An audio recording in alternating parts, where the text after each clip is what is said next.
I will be ranking all the Dark Souls import bosses in Elden Ring Nightreign to see if they really made the right choices or not. Alright, let's hop into it. I will be going from the Dark Souls 1 bosses all the way into the Forsaken Halls DLC imports. Now starting off with the Centipede Demon. I tried with the drawing. Yeah, you know what? I'm just gonna start super controversial out the wazoo. Oh, I already feel my blood boiling. Just god awful. I hate it. I don't know what they were thinking bringing in such a forgettable boss. Yes, I'm being this aggressive. No shade to the boss, honestly, but this is kind of on par with Dark Souls 1 being the weaker of the bunch with its boss selection. Don't get me wrong, it has bangers. But this is not a banger. When you look at the fact that they had 2 bosses to choose from each game, the fact that, and I'll get into the other one after, the fact that they chose Centipede Demon out of everything, out of all the options they had, I'm talking like Ornstein and Small. And don't tell me because it's unrealistic since it's a duo boss, they also brought the Gonskin duo. They could have got even the Silent Demon, would have been a way better choice, fits in nicely into the field boss category, and it's a way more memorable boss than Centipede Demon. Like, come on. It's you know, it's that. Nito, Calamite, the gargoyles, for crying out loud. I have more respect for ceaseless discharge. Yes, that abomination of a name. Than Centipede Demon for this reason. I'm putting Centipede Demon in god awful. The Gaping Dragon. I mean, he's fine. Considering all the other options they had that I mentioned earlier, like why did you choose this over this and so on and so forth.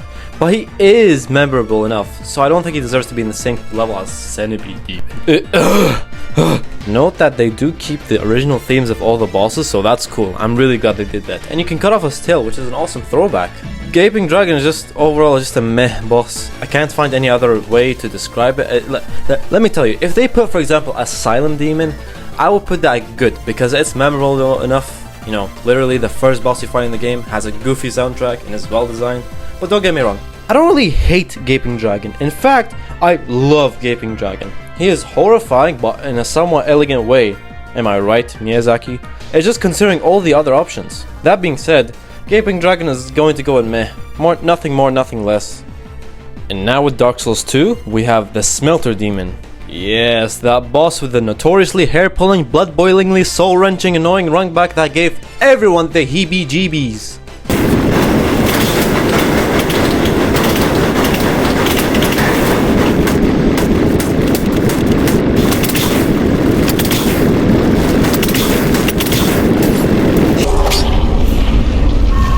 But, keeping that aside, low-key, this boss is dope.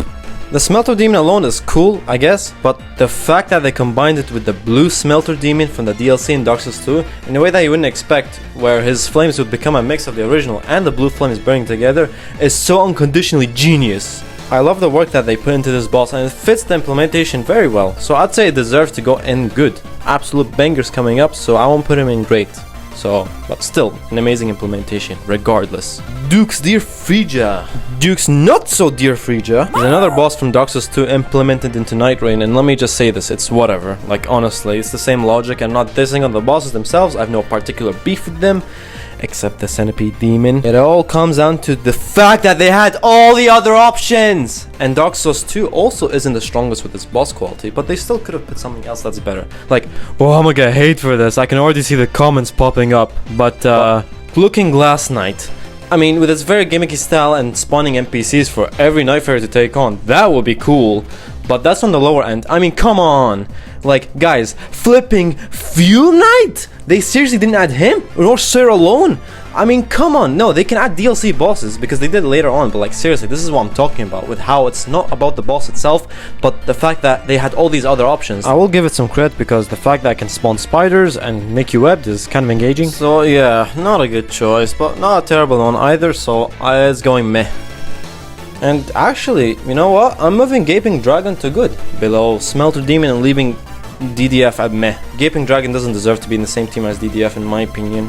On to Dark Souls 3, unquestionably the GOAT of FromSoft bosses, which makes me even more critical about this, but we have Dancer of the Boreal Valley.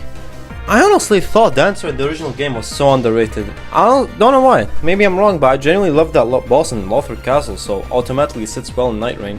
as an implementation. It is a very important boss in the mainline game and very memorable as well. Checks those boxes, yep.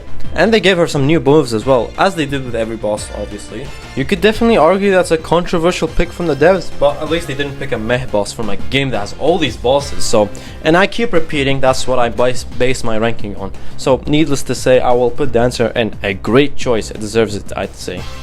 Upcoming is none other than the Nameless King. Ugh! They absolutely outdid themselves, and they knew it would have been an absolute atrocity, a crime, if they had the gall to not put Nameless King. I mean, arguably the most iconic boss from the Souls franchise, being dubbed as one of the hardest bosses in gaming history.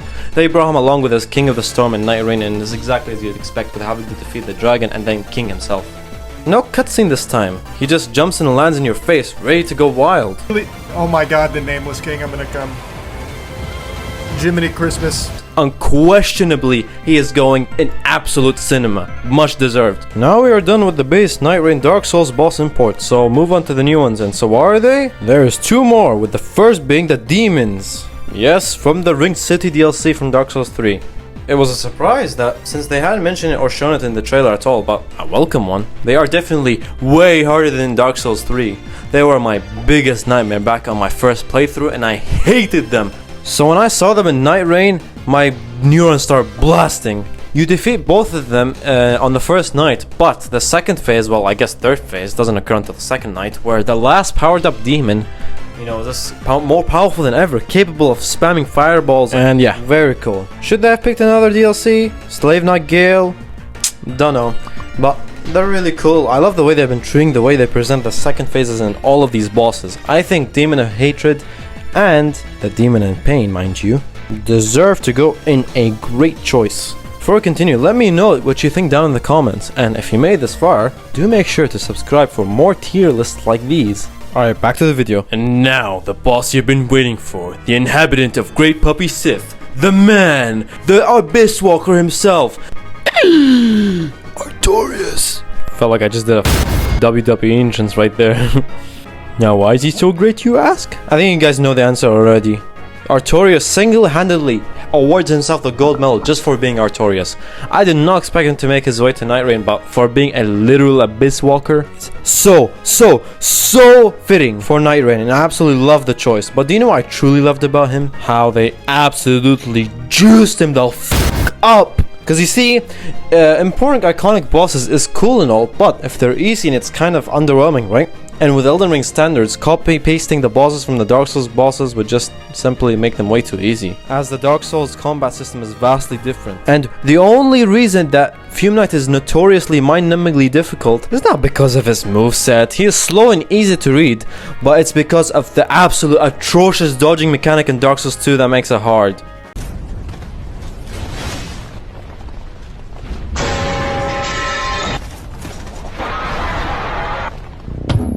So if they import Fume Knight as is, it will be a cakewalk, but with Artorias and basically every other boss, but especially Artorias, they absolutely beefed him the f*** up.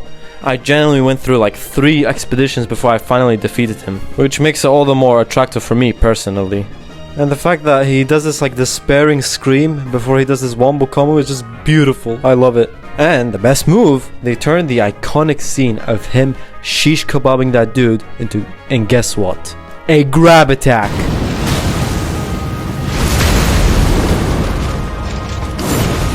I'm gonna come.